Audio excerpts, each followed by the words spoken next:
poetry evening by Bahrain poet Dr. Riyadh Hamza was held at Alumni Club. The evening attracted about 100 of poetry fans in Bahrain.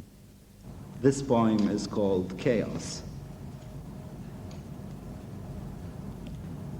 There were things inside me that had to be said. They were boiling around and then burst forth in bursts of energy which had to be released in order for me to settle down and think calmly. So pardon me. So pardon me, and keep in mind that in an explosion you can't control what is released, and you don't know what's going to happen. The different parts, though originating from the same source, will scatter in 100 different directions. No order, only chaos. Its harmony is in its conflicts. So excuse my lava, my dust, my fire and debris. I started actually writing poetry when I was about 15 years old on my way to the university. And at the beginning, actually, I started writing in Arabic. And then I wrote in English. And I still do write in Arabic, but I haven't published any poetry in Arabic. You asked me about the translating poetry to a different language. You see, the translation is a must. There is no way you can communicate with other cultures without translating the poetry or anything else in terms of literature. But however, translation is always tricky. You always sometimes lose the meaning, not the meaning maybe, the thoughts, you can convey the thoughts, but lose some of the beauty of the poem.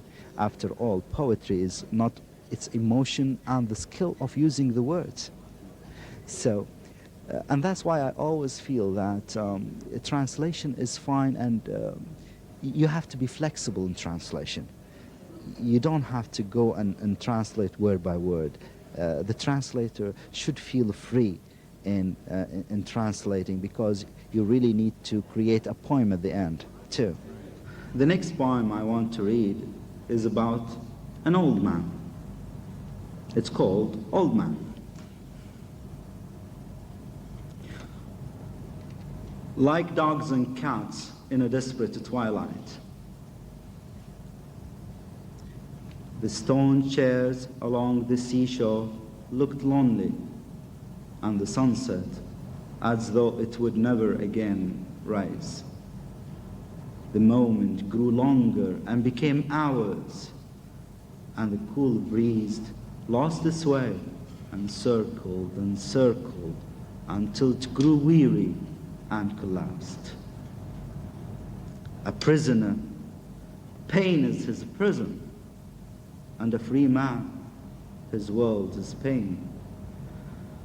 He seemed to be standing, but was actually running from time. A pen that had gone dry, a page that crumbled in your hand. His clothes clung to his body, inseparable. His hat, his cardigan, and the leather of his shoes were a continuation of his skin. Walking slowly by the fence, banging on the bars, a school bell rang from far away, and in the distance, children were running across the beach, and the street was filled with empty cans and pigeons. Everyone seems to be living in this time, except him. Bahrain is not new to culture, and such activities spread awareness among the public on the importance of different arts. This is Khalid Bukhamas reporting for Bahrain Television in Focus.